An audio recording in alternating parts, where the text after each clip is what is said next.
গীতা এইবিলাক কেৱল আমাৰ অনুষ্ঠান সকাম খোৱাৰ একোখন গ্ৰন্থ বুলি ভবা কথাটো আঁতৰাই দিবৰ কাৰণে এটা আমি যত্ন কৰিব লাগে সকলোৱে, যাতে এইখিনি আমি ব্যৱহাৰিক জীৱনত আমাৰ এইবোৰ কথা যে আমাৰ জীৱনতো প্ৰয়োগ আছে, সেইখিনি তাৰ এটা ব্যৱহাৰিক দিশত আচলতে ব্যাখ্যা হ'ব লাগে। এতিয়া আমি ভকত বিচাৰি ক'ৰবাত যাওঁ, যদি আমি নিজৰ মাজতে চিত্তত থকা আমি ভগৱানক বিচাৰি পাওঁ, সন্মুখত থকা লোকজনৰ চিত্তত যদি হৃদয়ত কৃষ্ণ আছে, তেওঁ আত্মাত ভগৱান আছে বুলি অগণ অগ জগত এৰি কায়া বুলি কৈছে নহয়, সবঘতে বৈঠ জয়চন গগন ব্যাপী, সকলোতে ঈশ্বৰ আছে, সেই ভাৱনাটো যদি আমি কৰিব পাৰোঁ, তেতিয়া আমি উগ্ৰ ধাৰ্মিকতাটো বুলি নহয়, উগ্ৰ ধাৰ্মিকতা হয়তো উগ্ৰ ধাৰ্মিকতা লোকসকলক বহুতে বেয়া পায় বা এইটো ধৰ্মীয় হেতু এটা বেলেগ ধৰণৰ কথা আহি পৰে। কিন্তু আমি যদি মানে যিটো মানৱতা ধৰ্ম বুলি কয়, মানে আমাৰ চন্দ্ৰকুমাৰ আগৰৱালাই কৈছে যে মানুহেই দেৱ মানুহেই মানুহ বিনে নাই কেও, গতিকে সকলো জীৱতে ভগৱান আছে আৰু মানুহতো বিশেষভাৱে আছে, আৰু মানুহ এটা উত্তম জীৱ আৰু মানুহ অমৃতৰ সন্তান বুলি কয়। গতিকে মানুহক কৰা পূজা পাদ্য অঘ্যলৈ কৰা মানুহক যদি আমি সবাৰ ওপৰে মানুহ সত্য বুলি মানুহক সেই ধাৰণাৰে যদি মানুহৰ সেৱা কৰিবৰ কাৰণে যত্ন কৰোঁ, মানুহৰ সেৱা, মানুহৰ পৰোপকাৰ, মানুহৰ কল্যাণ আৰু মানুহৰ কল্যাণৰ লগতে ইতৰ জগতৰ কল্যাণ কৰিবলৈ চেষ্টা কৰোঁ, তেতিয়া আমাৰ আচলতে ভাগৱত ভক্তি সেইখিনিয়ে, আৰু তাৰ যোগেদি আমি ভগৱানক পাব পাৰিম। আৰু ভাগৱত চৰ্চা, গীতা ভাগৱত এইবোৰ চৰ্চা শ্ৰৱণ কীৰ্তনৰ মাজেদি তাত যিখিনি সৎ ভাৱনা উদয় হয়, সেইখিনি হ'ল কৃষ্ণ ভাৱনা আৰু কৃষ্ণ, আৰু সেইটো হ'ল কৃষ্ণ সংস্কৃতি।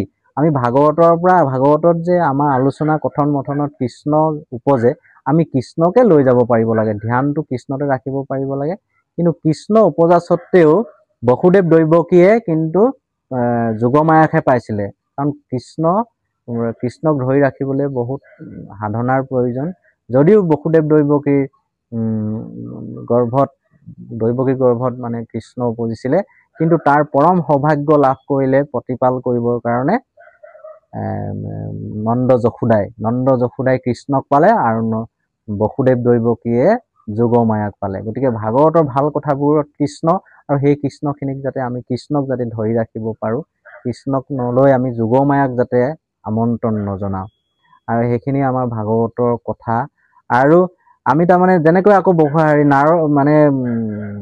কি হ'ল, যশোদাই গাখীৰখিনিৰ কাৰণে, গাখীৰ তেওঁৰ এগৰাকী ৰাণী হয়, তেওঁ গাখীৰে নৈ বোৱাব পাৰে, কিন্তু সেই নৈ বোৱাব পৰা এগৰাকী ৰাণীয়ে গাখীৰখিনিৰ কাৰণে কৃষ্ণক ঠেকেচা মাৰে। গতিকে আমিও ভাগৱতৰ কথা বা ভাগৱতলৈ যাব পৰা কিবা সুযোগ, ভাগৱতৰ কথা শুনিব পৰা সুযোগ অনেক থাকে।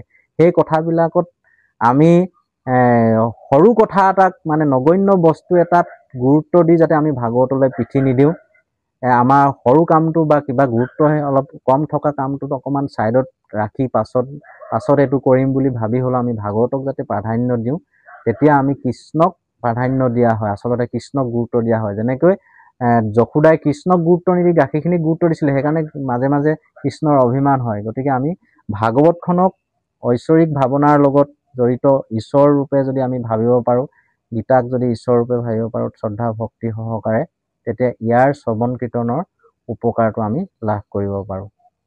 বাৰু ইয়াতে সামৰিছোঁ। কৃষ্ণ।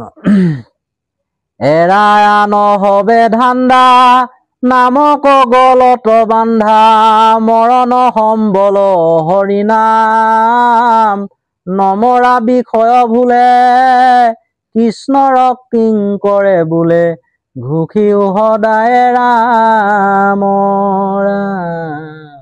হৰি ৰাম ৰাম। জয় ৰাম, জয় নাৰায়ণ, জয় কৃষ্ণ, জয় জগতগুৰু শ্ৰীমন্ত